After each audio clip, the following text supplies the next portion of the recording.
Bien, hermanos, esta noche vamos a estar viendo una arista distinta acerca de la fiesta de las cabañas. Vamos a estar viendo algunos versículos bíblicos que tienen que ver con lo que es el nacimiento del Mesías.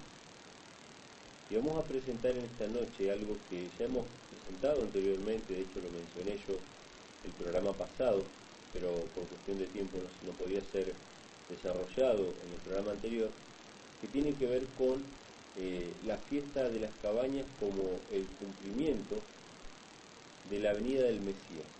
O sea, Yahshua, el Mesías, Jesús, el Cristo, iban a nacer en la fiesta de las cabañas. Tradicionalmente se nos enseña que Jesús nació un 25 de diciembre. Sin embargo, aunque en la Biblia no está de manera explícita la fecha del nacimiento de Cristo, uno puede ver a raíz de la fiesta solemne que sí hay una forma bien clara plasmada en qué época del año nació el Mesías. En esta ocasión estamos viendo justamente que Yahshua, el Mesías, nació en la fiesta de Sukkot, en la fiesta de las cabañas, que es más o menos por esta época del año, ¿sí? Mediados del séptimo mes. Vamos a leer algunos textos, pero antes que nada quería destacar una cosa: ¿por qué Yahshua nace en la fiesta de los tabernáculos, en la fiesta de las enramadas? Vamos a leer un texto que se encuentra en Juan, capítulo 2, y vamos a leer del versículo 13 al 22. Juan, capítulo 2, versículo del 13 al 22. Es muy interesante porque los nombres de la fiesta varía en diferentes versiones de la Biblia, varía en diferentes pasajes de la Escritura, como fiesta de las enramadas, fiesta de los tabernáculos, fiesta de las cabañas, o simplemente Sukkot, ¿sí? Sukkot, que del hebreo significa cabaña. Sukkah en hebreo significa cabaña, y Sukkot es el plural, que significa cabañas en plural. Y cambia en diferentes partes de la escritura, varía un poco la forma en que se presenta el nombre de esta fiesta, que consistía, como lo vimos la semana pasada, en hacer enramadas, chozas con ramas de árboles y pernoctar durante 7 días en esas cabañas, para recordar que fuimos extranjeros y que fuimos peregrinos durante la salida de Egipto hasta llegar a Canaán. Eso era el propósito de la fiesta de las cabañas. Pero vamos a ir a un texto bíblico, que es uno de los textos claves, que se encuentra en Juan, capítulo 2, versículos del 13 al 22. Dice así. Esto está en el contexto de otra fiesta solemne, que es la Pascua, que ya hemos pasado en este año, y que también hemos estudiado y presentado en este programa. Estaba cerca la Pascua de los judíos, y subió Jesús a Jerusalén, y halló en el templo a los que vendían bueyes, ovejas, palomas, a los cambistas allí sentados, y haciendo un azote de cuerdas, echó fuera del templo a todos, y las ovejas y los bueyes, y esparció las monedas de los cambistas, y volcó las mesas. Muchos, cuando leen este pasaje, pueden llegar a pensar que es un acto de violencia lo que hizo el Salvador en ese templo, en ese santuario. Sin embargo, lo que estaba haciendo Yahshua era guiar a los animales hacia la salida, o sea, los estaba expulsando de ese templo. Y él no golpeó a las personas, pero sí tiró las mesas de los cambistas. Las monedas se desparramaron, las palomas volaron, las sacó de sus jaulas. Todos los animales que estaban allí para la venta, para el sacrificio, fueron puestos en libertad, y se generó realmente un caos, porque se había convertido en un gran negocio todo lo que tenía que ver con el rito, con el ritual del sacrificio y de las ofrendas.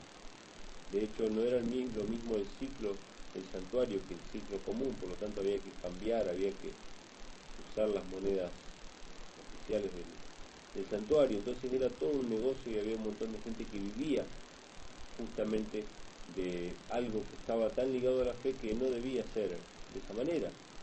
Estaba profanando algo que justamente era sagrado. Y vamos a seguir leyendo en el versículo 16, y dijo a los que vendían palomas: quitad de aquí esto, y no hagáis de la casa de mi padre casa de mercado. Entonces se acordaron sus discípulos que está escrito: el celo de tu casa me consume. ¿Dónde estaba escrito eso? Eso está en el libro de los Salmos, capítulo 69, versículo 9. Salmo 69, versículo 9, la referencia que dice: el celo de tu casa me consume. Y los judíos respondieron y le dijeron: ¿qué señal nos muestras, ya que haces esto? Respondió Yahshua y le dijo: destruid este templo, y en 3 días lo levantaré. Esta fue la respuesta del Salvador. Piensen por un instante en el contexto en que está hablando. Se está purificando el templo, lo que es el santuario de Yahweh, y esta respuesta se presta a confusión. Esta respuesta me hace pensar que él está hablando de ese santuario, está hablando del templo de Jerusalén. La respuesta es: destruid este templo y en 3 días lo levantaré. Dijeron luego los judíos: en 46 años fue edificado este templo, y tú en 3 días lo levantarás. Mas él hablaba del templo de su cuerpo. Él hablaba del templo de su cuerpo. Por tanto, cuando resucitó de entre los muertos, sus discípulos se acordaron de que había dicho esto y creyeron la escritura y la palabra que Yahshua había dicho. Él se refería al templo de su cuerpo. Porque saben, hermanos, cada uno de nosotros tenemos un cuerpo, y ese cuerpo es templo del Espíritu Santo. Así lo dice la Escritura en Primera de Corintios, capítulo 6. Acompáñenme un minutito para allá y vamos a leerlo. Primera de Corintios, capítulo 6, versículo 19 y 20. Dice: o ignoráis que vuestro cuerpo es templo del Espíritu Santo, el cual está en vosotros, el cual tenéis de Elohim, y que no sois vuestros, porque habéis sido comprados por precio. Glorificad pues a Elohim en vuestro cuerpo y en vuestro espíritu, los cuales son de Elohim. Entonces, cuando Yahshua dice que se refiere al templo de su cuerpo, justamente está diciendo que su cuerpo es un tabernáculo. Su cuerpo es el tabernáculo en el que él debía venir en la fiesta de los tabernáculos, en la fiesta de las cabañas y en la fiesta de las enramadas. Su cuerpo fue preparado por el Padre Eterno para que él bajara del cielo, el Hijo unigénito de Dios, y se hiciese hombre y habitara entre los hombres para nuestra salvación. Y vamos a leer algo con respecto a esto en Hebreos capítulo 10. Vamos al libro de Hebreos. Se hace una cita de los Salmos. No todas las versiones son iguales con respecto a esto, así que van a tener que investigar un poquito para poder llegar a la traducción más correcta. Pero vamos a Hebreos capítulo 10. Lo leo de Hebreos porque es más claro que en el Salmo. Dice Hebreos capítulo 10, versículo 5. Vamos a leer hasta el versículo 7. Por lo cual, entrando en el mundo, dice, viene hablando de Yahshua, del Mesías, y dice: cuando él entró en el mundo, dijo tal cosa. ¿Sí? O sea, Yahshua era uno con el Padre Eterno. Yahshua era el Hijo unigénito de Dios en el cielo. Y cuando el ser humano cayó en pecado, el Hijo de Dios intercedió ante su Padre para venir a morir por cada uno de nosotros. Entonces el Padre es el que introduce al Hijo en el mundo. ¿Sí? De hecho, en Hebreos capítulo 1, no salgan del capítulo 10, no lo pierdan, pero pueden leer Hebreos capítulo 1, que dice en el versículo 6, dice: y otra vez cuando introduce al primogénito en el mundo, dice: adórenle todos los ángeles de Dios. En el versículo 5 dice así: Porque a cuál de los ángeles dijo Dios jamás, mi hijo eres tú, yo te he engendrado hoy, y otra vez yo seré el Padre y él me será mi hijo. Y otra vez, cuando introduce al primogénito en el mundo, dice, adórenle todos los ángeles de Dios. Fíjense, hermanos, que antes de que el Hijo de Dios bajara al mundo, ya el Padre le había dicho, tú eres mi hijo, yo te he engendrado hoy. ¿Sí? Y se usa la expresión introducir al primogénito en el mundo. Entonces, cuando leemos el versículo 5 del capítulo 10 de Hebreos, dice, por lo cual, entrando en el mundo, o sea, cuando Yahshua se hizo hombre, dice, sacrificio y ofrenda no quisiste, mas me preparaste cuerpo, holocausto y expiaciones por el pecado no te agradaron. Entonces dije, he aquí vengo, oh Elohim, para hacer tu voluntad, como en el rollo del libro está escrito de mí. El Padre Eterno le preparó un cuerpo que iba a ser el tabernáculo en el que Yahshua iba a habitar. Yahshua ya había habitado en el tabernáculo terrenal hecho por el hombre, el edificio de piedra, que era la presencia de Dios en medio del campamento, en medio de la ciudad. En medio de Jerusalén estaba el tabernáculo donde Yahshua habitó, en la Shekinah, arriba del propiciatorio, en el lugar santísimo del santuario. Allí se presentaba el Mesías, trayendo la gloria del trono de Dios ante todos aquellos que iban y se presentaban delante del santuario. Pero ahora Yahshua no iba a habitar meramente en ese tabernáculo, sino que ahora iba a habitar en un cuerpo, en un tabernáculo, en un templo que iba a ser destruido y en 3 días iba a ser reedificado, que tiene que ver con su muerte y resurrección. Ahora, es interesante, esto es un estudio del hermano Adrián, que primero habitó en un tabernáculo de piedra, después en un tabernáculo de carne, siendo Yahshua el Mesías haciéndose hombre, pero ahora quiere habitar en nuestros corazones, en nuestro templo, en nuestro cuerpo, que es templo del Espíritu Santo. La relación del Hijo de Dios con la raza humana es cada vez más íntima y cada vez más estrecha. Así que fíjense, hermanos, qué importante es esto. Pero bueno, esto como una pequeña introducción al tema. Yahshua nace, viene al mundo, viene al cuerpo, al templo que el Padre le preparó en una fiesta. Y esa fiesta es la fiesta de las cabañas, que comenzó el miércoles pasado a la noche y hoy ya terminó. Hoy estamos en Shabbat, estamos en un día consagrado de la fiesta de las cabañas. Y vamos a recordar justamente lo que es ese nacimiento. Vamos a ver algunos detalles de lo que tiene que ver con la fecha del nacimiento de Yahshua. ¿Por qué decimos que Yahshua nació en la fiesta de las cabañas y no el 25 de diciembre ni en ningún otro momento por casualidad, sino que tenía un propósito puntual, nacer en la fecha que nació y nacer en el lugar que nació? ¿Sí? Vamos a ver un texto de la Escritura que lo leímos la semana pasada, pero lo vamos a repasar. Génesis capítulo 33. Génesis capítulo 33, que es un versículo solamente de lo que leímos la semana pasada, que tenía que ver con Jacob y Esaú. Pero yo quiero destacar algo simplemente.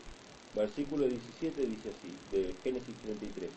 Y Jacob fue a Sucot, recuerden, hermanos, Sucot significa cabañas en hebreo, y edificó allí casa para sí, e hizo cabañas para su ganado, por tanto llamó el nombre de aquel lugar Sucot. O sea, la fiesta de las cabañas en hebreo se llama Sucot, la fiesta de Sucot. Y fíjense qué interesante que acá, cuando Jacob hace cabañas para su ganado, llama a ese lugar Sucot. O sea que si hay, hermanos, una forma más precisa de graficar lo que es Sucot, lo que es la fiesta de las cabañas, más que una simple enramada, más que una simple cabaña, más que una simple choza, tenemos una representación más clara, con un establo para animales. Porque así fue como le llamó Jacob. Jacob llamó al lugar Sucot, porque ahí hizo cabañas para él y para sus animales. Entonces no es casualidad, mis hermanos, que Yahshua el Mesías haya nacido en un establo para animales. No es casualidad que Yahshua haya nacido en una azúcar, porque era la fiesta de Sucot. Este es el primer detalle. Esta es la primera cosa que tenemos que tener en cuenta, ¿sí? Vamos a escuchar una canción ahora.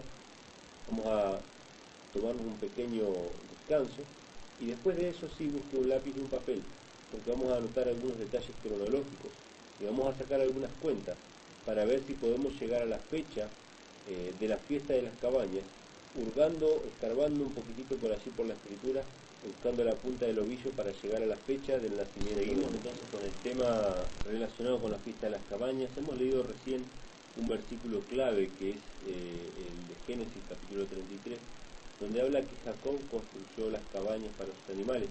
Y esto tenía que ver con el nacimiento de Yahshua, porque él nació justamente en un establo que también es llamado, conocido como Sukkah, ¿sí? Tiene que ver con la fiesta de las cabañas.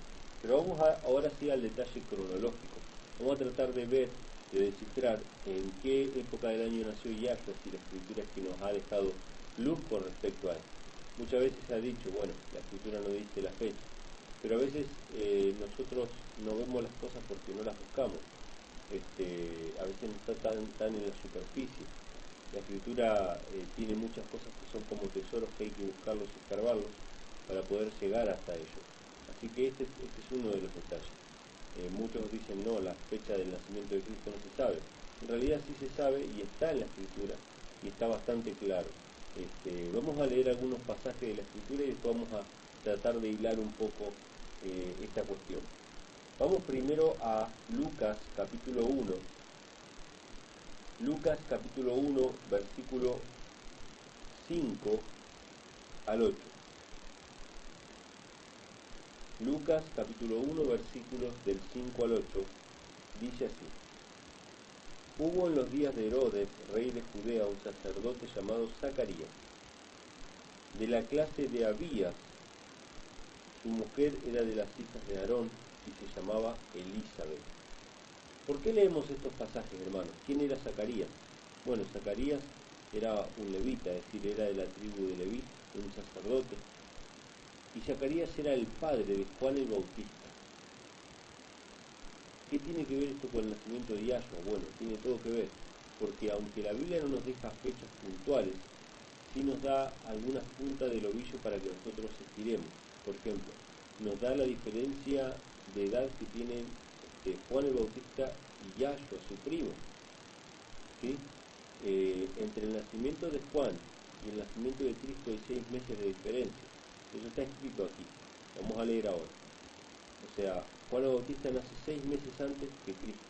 O sea que es concebido también 6 meses antes que Cristo. Y esto nos va a servir un poquito para poder calcular la fecha. Pero vamos a leer algunos detalles.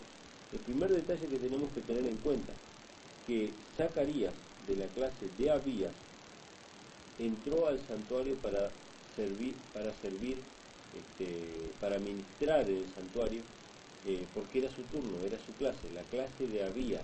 Después vamos a ver de dónde viene esta clase de Abías. Vale destacar que todos los sacerdotes que oficiaban en el templo, que trabajaban llevando el incienso, haciendo los sacrificios y todo este tipo de cosas, eran de una sola tribu. Aunque Israel eran 12 tribus, solamente había una tribu específica consagrada al sacerdocio, que eran los levitas. Pero aún dentro de los levitas había muchas familias, y Abías es una de esas familias.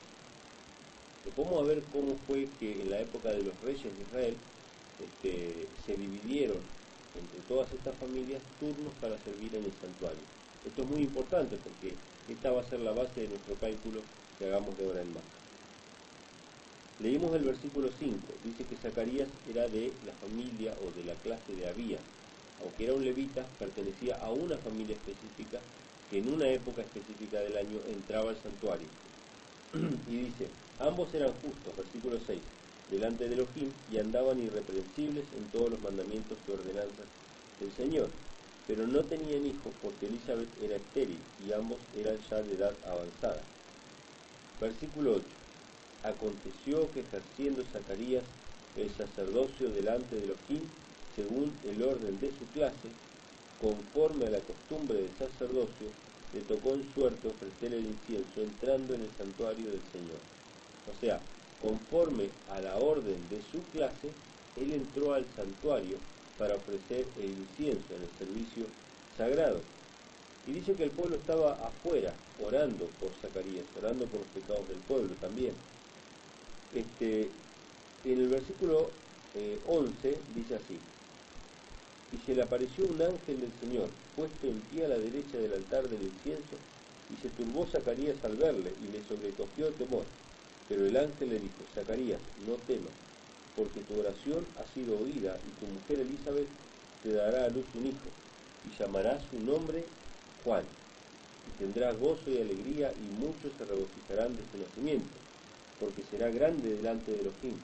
No beberá vino ni sidra, y será lleno del Espíritu Santo aún desde el vientre de su madre, y hará que muchos de los hijos de Israel se conviertan al Señor Dios de ellos. Entonces, hermanos, vemos que en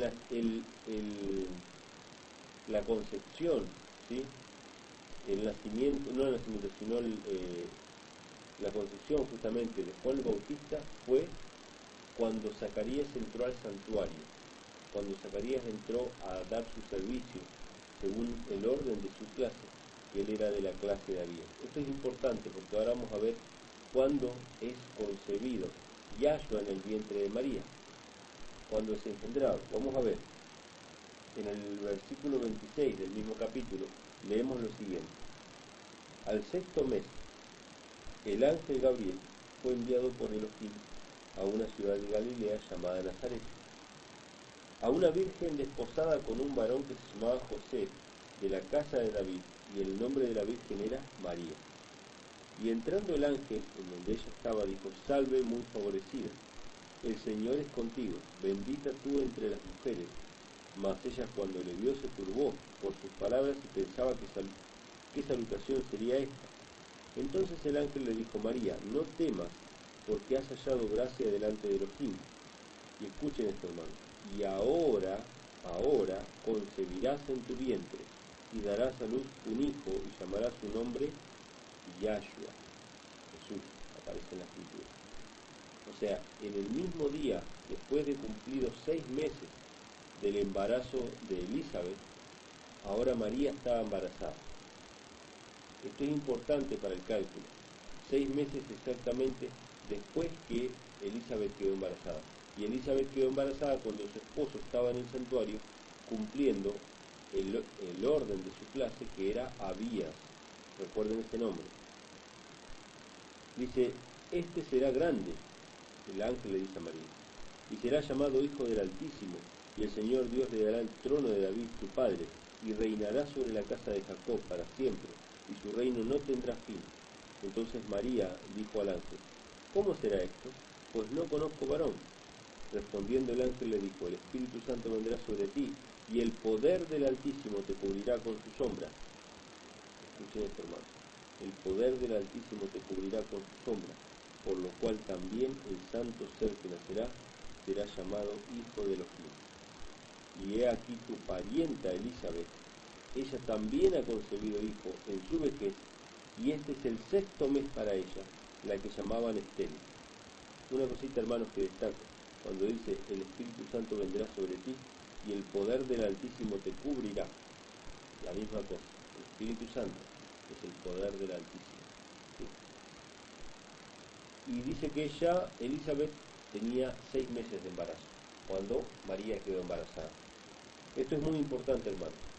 Ahora, piensen solamente por un instante esto, lo siguiente: si supiéramos en qué época del año entran los sacerdotes de la clase de Abías al santuario para hacer su servicio, sabríamos exactamente en qué fecha del año nació Yahshua el Mesías, porque simplemente contaríamos los 6 meses de diferencia entre el embarazo de Elizabeth y el de María, y luego le sumaríamos 9 meses de embarazo a María, y sabríamos la fecha de nacimiento.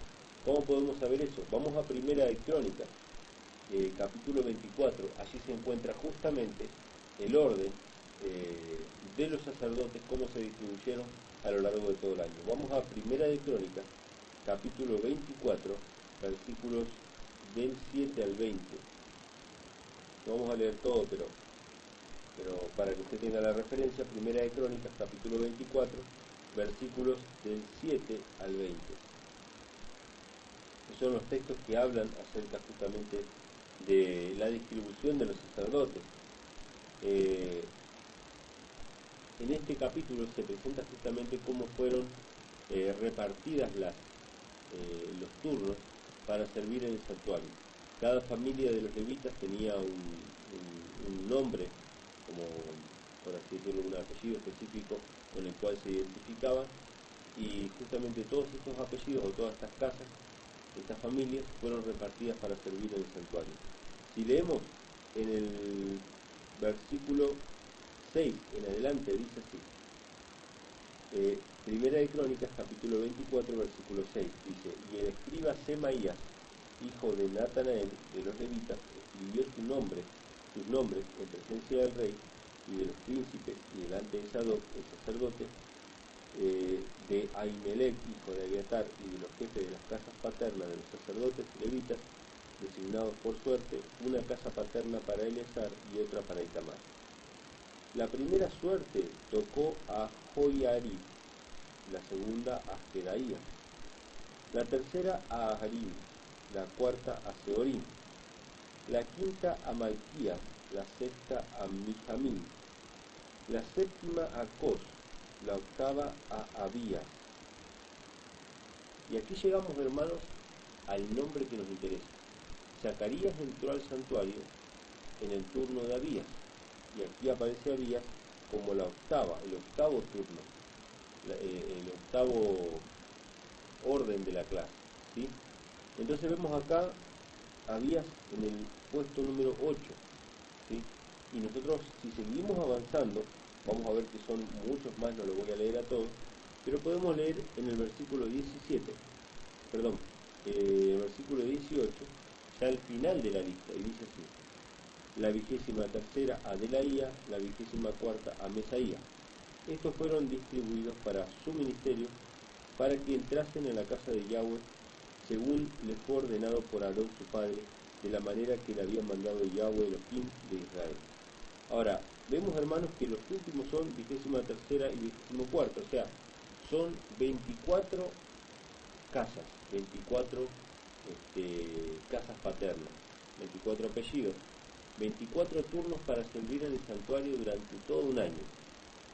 Ahora, esto que voy a decir yo, hermanos, puede parecer una especulación, pero sin embargo es la forma más lógica de razonar esto. Si son 24 familias y hay 12 meses para administrar el santuario, lo lógico es que sean 2 familias por mes. Es decir, para dar un ejemplo, yo me encargo del santuario del 1 al 15 del mes, y otra persona, o del 1 al 14, y otra persona se encarga del 15 al 30, ¿sí? Así con cada uno de los meses. Son 24 familias y hay 12 meses para servir, así que se reparte de manera perfecta. Si aplicamos este principio, veamos en qué altura del año tendría que servir la orden de Abías. Si supiéramos eso, ya sabríamos todo lo demás. Fíjese en el versículo 10. Dice: la séptima a Cos, la octava a Abías. O sea, Abías es el octavo turno. Si nosotros repartimos la primera familia y la segunda, van al primer mes. La tercera familia y la cuarta van al segundo mes. La quinta familia y la sexta van al tercer mes, se cumplen el tercer mes. Y la séptima familia y la octava van al cuarto mes. Es decir, a Abías le toca el cuarto mes.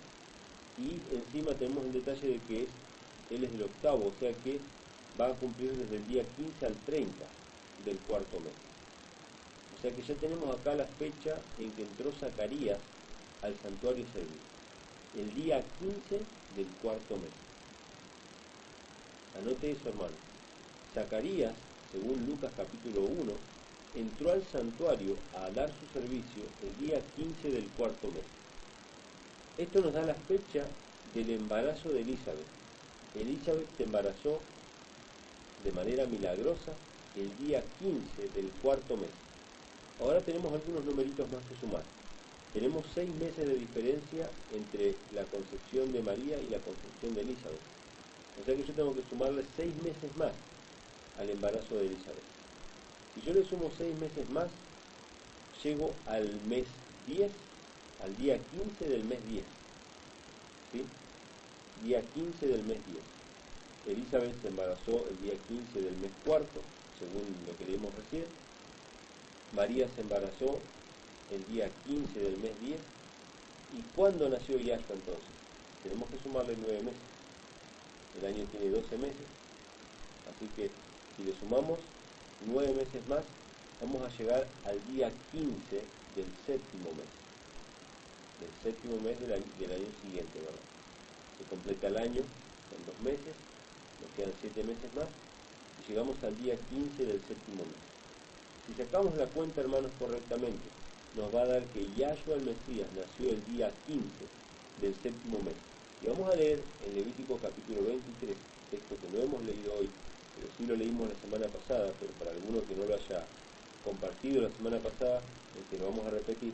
Levítico capítulo 23, versículo 39, justamente hablando de la fiesta de las cabañas, en qué época debía celebrarse, dice así: pero a los 15 días del mes séptimo, cuando hayáis recogido el fruto de la tierra, haréis fiesta y agua por 7 días.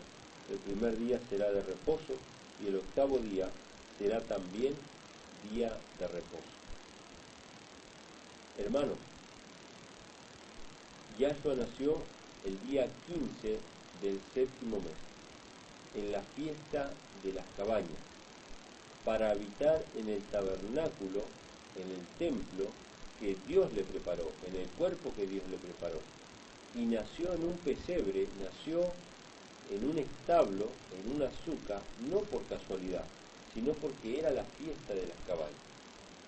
Yahshua vino la primera vez a esta tierra en la fiesta de las cabañas.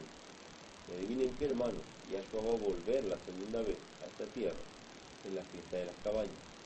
Es importante para nosotros entonces conocer los tiempos en que vivimos. Es importante para nosotros recordar cada una de las fiestas solemnes.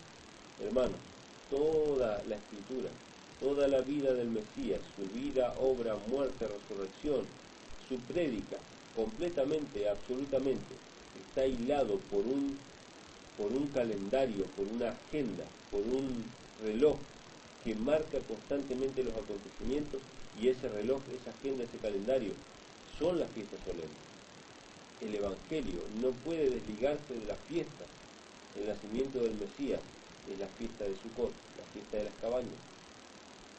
Entonces nosotros no podemos desligarlo de allí, tenemos que comprender y estudiar para que cuando Yahshua esté a punto de venir en nuestros días, nosotros reconozcamos perfectamente en qué tiempo estamos viviendo. Vamos a leer el último texto, hermanos, de la noche. Vamos a ir a Lucas capítulo 2. Lucas capítulo 2. Habíamos leído en Lucas 1, cuando el ángel se le aparece a María, que le decía el ángel en versículo 32 de Lucas 1, decía: este será grande y será llamado Hijo del Altísimo, y el Señor Dios le dará el trono de David tu padre. O sea, le iba a dar el trono de David, y reinará sobre la casa de Jacob para siempre, y su reino no tendrá fin. Fíjese, hermanos, qué interesante. O sea, bien claro para María quién iba a ser su hijo, porque si había alguna característica específica con la cual los israelitas identificaban la venida del Mesías, era con el reinado, con el restablecimiento del trono de David y el reino que no tendría fin, un reino que no sería jamás destruido. Sin embargo, Yahshua cuando vino, cuando nació, vivió y murió, resucitó, ascendió al cielo, pero no estableció el reino, no estableció el trono. Eso era para su segunda venida, ¿sí? Sin embargo, obviamente muchos no entendieron este mensaje. Pero vamos a leer en Lucas capítulo 2 algo que tiene que ver también con la casa de David, con el trono de David. Capítulo 2, versículos 1 al 7 dice: aconteció en aquellos días que se promulgó un edicto de parte de Augusto César que todo el mundo fuese empadronado. Este primer censo se hizo siendo Cirenio gobernador de Siria. E iban todos para ser empadronados cada uno a su ciudad. Y José subió de Galilea, de la ciudad de Nazaret, a Judea, a la ciudad de David, que se llama Belén, por cuanto era de la casa y familia de David, para ser empadronado con María, su mujer, desposada con él, la cual estaba encinta. Y aconteció que estando ellos allí, se cumplieron los días de su alumbramiento, y dio a luz a su hijo primogénito, y lo envolvió en pañales, y lo acostó en un pesebre, porque no había lugar para ellos en el mesón. Ya vino Yahshua, y tuvo que ir a la ciudad de David, a la ciudad de Jerusalén, para nacer allí, porque había una promesa de que Dios le iba a dar el trono de David. Y nació en la fiesta de las cabañas, y nació en un pesebre, y nació en la fecha específica, 15 del séptimo mes. Cuando Yahshua venga por segunda vez, va a venir para cumplir esa promesa, para restablecer el trono de David, para reinar por los siglos de los siglos, sin fin, para establecer su reino para siempre. Y hermanos, vendrá la fiesta de las cabañas. Por supuesto que van a haber trompetas previas que anuncien. Por supuesto que va a haber una expiación, hay una expiación que hasta el día de hoy sigue. Va a haber arrepentimiento por causa del mensaje y por fin la fiesta de las cabañas. Hermanos, la fiesta de las cabañas no solamente nos recuerda a nosotros que somos peregrinos sobre la tierra, sino que también recuerda y anuncia. Recuerda la primera venida del Mesías y anuncia también, por supuesto, la segunda. Hermanos, ya estamos sobre el final del programa. Quiero agradecerles por haberse hecho este espacio para meditar en las Sagradas Escrituras. Si alguno quiere recibir mayor información sobre los temas que tocamos en este programa o recibir materiales de lectura gratuitos, pueden llamarnos por teléfono. Yo me olvidé hoy temprano, al comienzo del programa, que el número fijo que vi no está funcionando ahora por un problema con la red telefónica que no funciona por la zona de Lanús. Pero pueden llamar al número celular que es 15 55 66 21 96. Lo repito, 15 55 66 21 96. Es el número celular, pueden enviar su mensaje de texto. Y si hay hermanos de zona oeste, de La Ferrere, de San Justo, todo lo que es la zona oeste, quieren congregarse, tenemos un lugar en La Ferrere donde estamos congregándonos cada sábado para estudiar las Sagradas Escrituras. Si alguno quiere participar, no duden en mandarnos un mensaje y le estaremos enviando la dirección, otro teléfono de un hermano de allí de La Ferrere, pero el texto es clave, que se encuentra en Juan, capítulo 2, versículos del 13 al 22. Dice así. Esto está en el contexto de otra fiesta solemne que es la Pascua, que ya hemos pasado en este año, y que también hemos estudiado y presentado en este programa. Estaba cerca la Pascua de los judíos y subió Jesús a Jerusalén y halló en el templo a los que vendían bueyes, ovejas, palomas, a los cambistas allí sentados, y haciendo un azote de cuerdas, echó fuera del templo a todos, y las ovejas y los bueyes, y esparció las monedas de los cambistas y volcó las mesas. Muchos, cuando leen este pasaje, pueden llegar a pensar que es un acto de violencia lo que hizo el Salvador en ese templo, en ese santuario. Sin embargo, lo que estaba haciendo Yahshua era guiar a los animales hacia la salida, o sea, los estaba expulsando de ese templo. Y él no golpeó a las personas, pero sí tiró las mesas de los cambistas. Las monedas se desparramaron, las palomas volaron, las sacó de sus jaulas. Todos los animales que estaban allí para la venta, para el sacrificio, fueron puestos en libertad y se generó realmente un caos, porque se había convertido en un gran negocio todo lo que tenía que ver con el rito, con el ritual del sacrificio y de las ofrendas.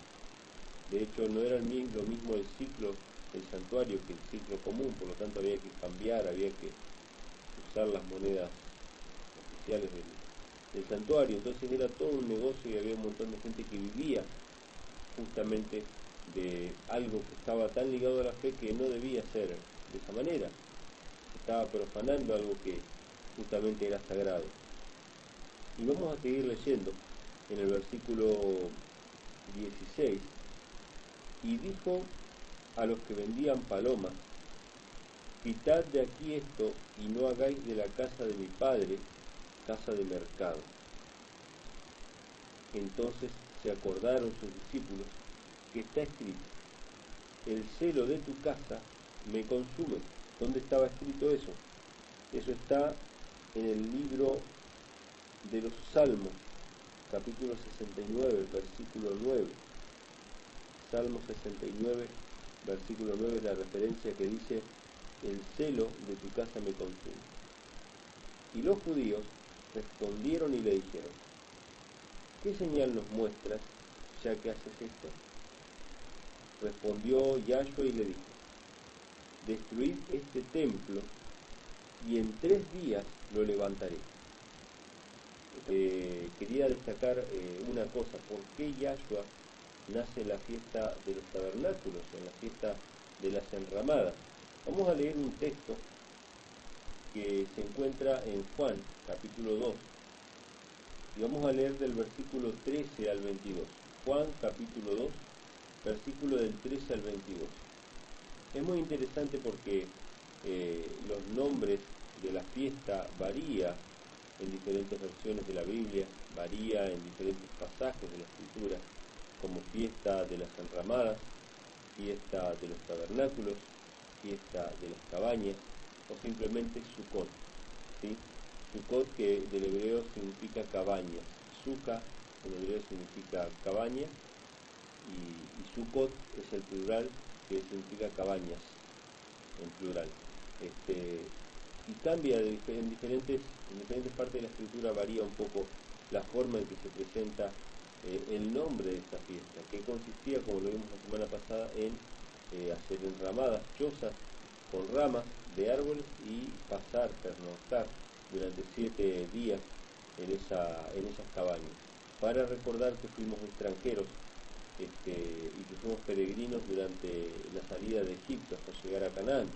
Eso era el propósito de la fiesta de las cabañas. Pero vamos a ir a un texto bíblico, que es uno de los fue la respuesta de Salvador. Piensen por un instante en el contexto en que está hablando.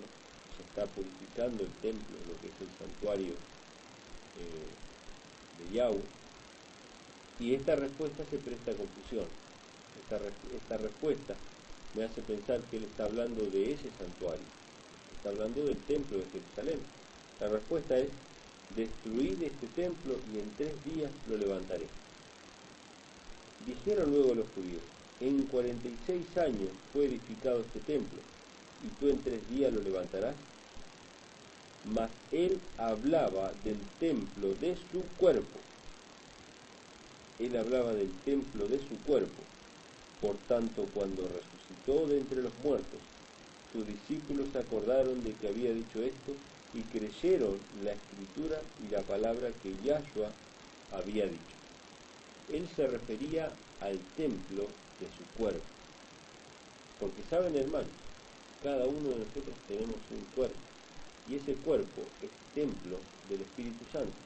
Así lo dice la Escritura en Primera de Corintios, capítulo 6. Acompáñenme un minutito para allá y vamos a leerlo. Primera de Corintios, capítulo 6, versículo 19 y 20. Dice: ¿o ignoráis que vuestro cuerpo es templo del Espíritu Santo? Bien, hermanos, esta noche vamos a estar viendo una arista distinta acerca de la fiesta de las cabañas. Vamos a estar viendo algunos versículos bíblicos que tienen que ver con lo que es el nacimiento del Mesías. Y vamos a presentar en esta noche algo que ya hemos presentado anteriormente. De hecho lo mencioné yo el programa pasado, pero por cuestión de tiempo no podía ser desarrollado en el programa anterior, que tiene que ver con la fiesta de las cabañas como el cumplimiento de la venida del Mesías. O sea, Yahshua, el Mesías, Jesús, el Cristo, iba a nacer en la fiesta de las cabañas. Tradicionalmente se nos enseña que Jesús nació un 25 de diciembre. Sin embargo, aunque en la Biblia no está de manera explícita la fecha del nacimiento de Cristo. Uno puede ver a raíz de las fiestas solemnes que sí hay de una forma bien clara plasmada en qué época del año nació el Mesías. En esta ocasión estamos viendo justamente que Yahshua, el Mesías, nació en la fiesta de Sukkot, en la fiesta de las cabañas, que es más o menos por esta época del año, ¿sí? Mediados del séptimo mes. Vamos a leer algunos textos, pero antes que nada